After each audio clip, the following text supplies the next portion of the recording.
Hi, my name is Steve Fiorelli, and I'm a cybersecurity engineer with Barracuda Networks.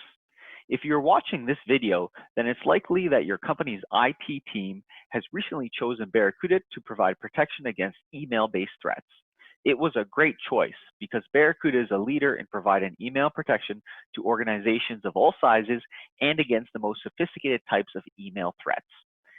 In this video, I will cover what you as a user should be aware of now that you are being protected by Barracuda. First, we will cover some general usage. As a user, you have the ability to view email messages that Barracuda is examining. We will also look at quarantined email messages and what actions you as a user can take when you receive a quarantine notification. Finally, we will cover some additional features that your IT team may have made available.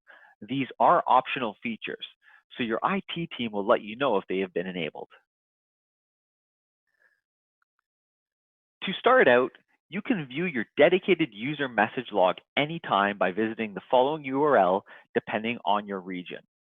When you log into the following URL, you will be able to view messages that are being allowed into your email inbox, and you will also be able to view messages that have been caught and being held in quarantine for your review.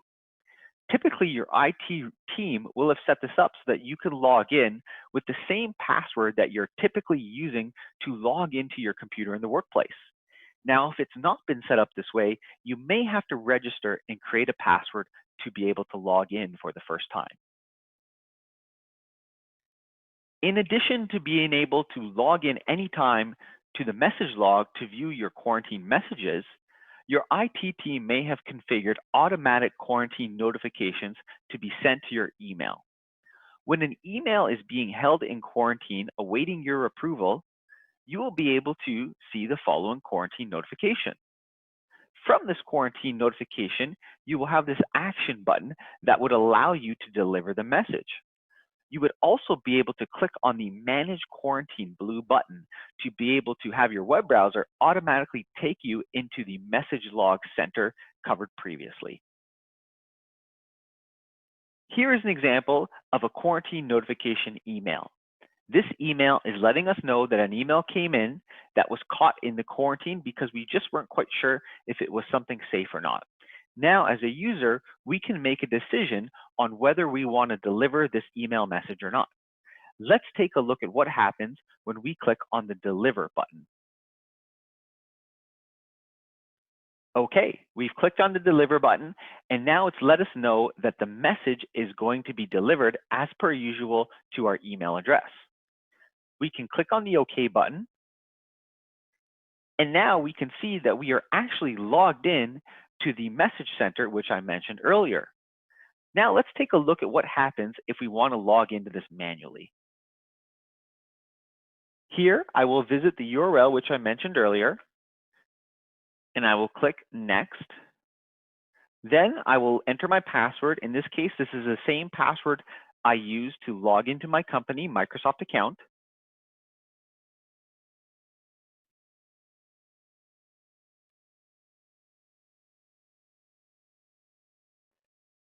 After logging in, I'm greeted with my message log. The message log shows all email directed to my specific email account. By default, a message filter will be set to show quarantine, and I can see these below. If I were to change this drop down to all, I would be able to see all email that's coming through, whether it was allowed into my email inbox, whether it was blocked by Barracuda, or whether it's being held in quarantine. So we have the green, the red, and the yellow. We can specify the period of time we want to go back in our search by using this drop down here, up to 1 month. And this message log is a 30-day rolling log. If I click on the advanced search, I have additional criteria to help me search for a particular message. For example, if I went in the From area here and specified a specific sender name, I could very quickly narrow this specific email down. And I can see here that in this case, this is an email that is being held in quarantine. Let's clear this search. If I'd like, Anytime that I specify a search criteria, I could hit the Save Search button, and I could give this a name and save this. This will allow me to use this search again at a later time. If I want to see the details of an email message, I can click on the email message, and the message pane will open below with the plain text details of the email by default. If I'd like, I can click on the off button for the reading pane below, and instead what I can do is I can double click on this email message. This will open up the email in a new tab and make it easier for me to see the contents of the email. I can click on Show Details to see the specifics of the sender to help me determine whether this is actually a safe email for me to be looking at or not. If I want to deliver an email that is being held in quarantine, I can click on the email message. I could double click it actually in this case to get it back open again, and I could click on the Deliver button. This will send the message to the delivery queue. This message will now show up inside of my email inbox. Going back to my message log, I can perform a search, and I can see all of the email as it came in once again, including the most recent redelivery of that quarantine email message that I just allowed through to my email inbox. If I click on the Settings button, I have a couple of different options here. One of them is this quarantine notification. If my IT administrator has allowed me to, I can customize how often I receive notifications that messages are waiting in quarantine for my approval. Simply use your mouse to select the time of days where you'd like to receive a quarantine notification. Keep in mind, you will only receive a quarantine notification if a new email message is being added or has been seen being added to the quarantine since your last quarantine notification. If I click on the Sender Policy button, optionally, my IT administrator may allow me to whitelist or blacklist specific senders. Simply click into the Sender Area box and enter a specific email address or just the email domain and select the policy as block or quarantine. Your IT administrator may also allow you to add email or email domains here with the policy of allow so that they always come through in the case that they're sometimes quarantined.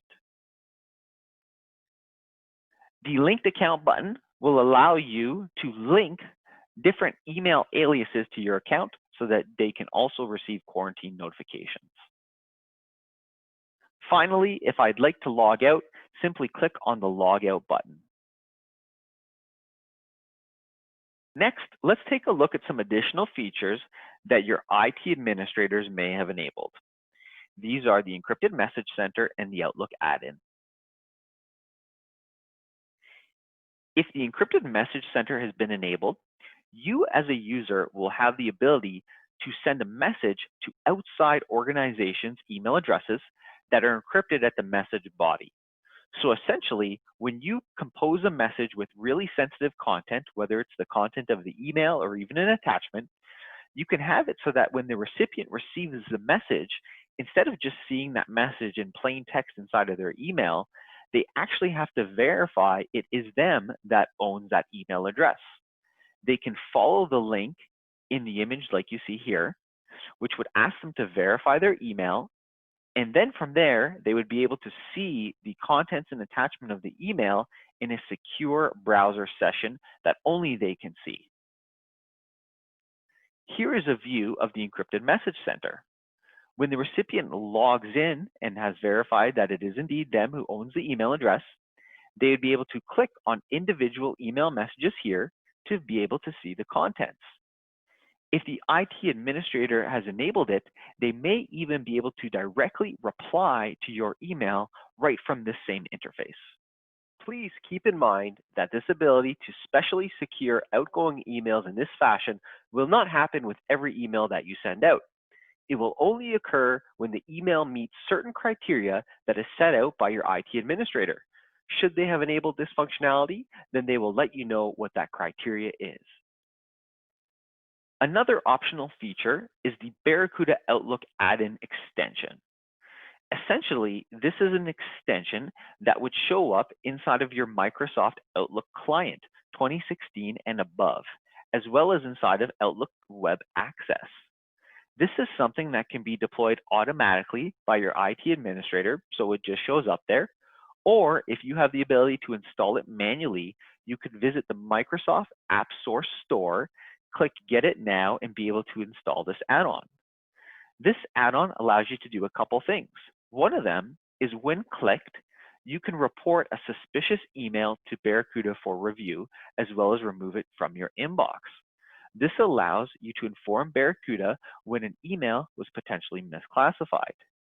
Additionally, you can use this add-in when composing a new email to ensure that there's end-to-end encryption, meaning that Barracuda will only send this email outbound to the recipient when a guaranteed encrypted communication channel can be established. Thank you for watching this video, and I hope you enjoy the email protection capabilities that you now have with Barracuda.